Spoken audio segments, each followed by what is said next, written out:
السلام عليكم ورحمة الله.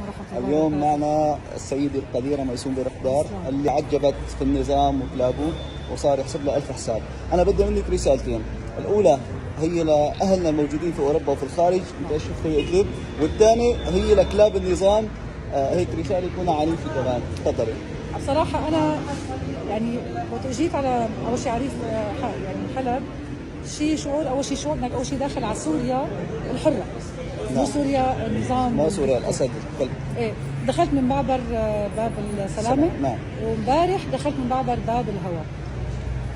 لما بتدخل أنت كمان على إدلب يعني كمان شيء يعني ثورة، يعني بشر مو طبيعيين من كثر مزراف. انا عم بمشي، انا مثل ما بمشي بالمانيا عم بمشي هون نفس شكلي.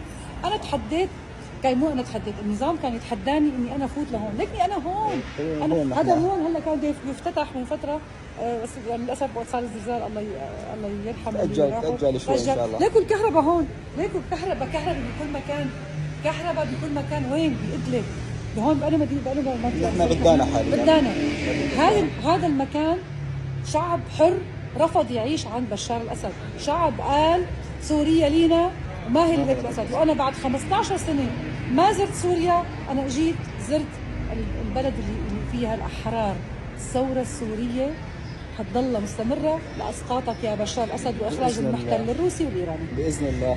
الله يعطيك العافية. وهي رسالة أخيرة لكل أهلنا الموجودين في أوروبا. هاي إدلب، هاي إدلب، وهي إدلب.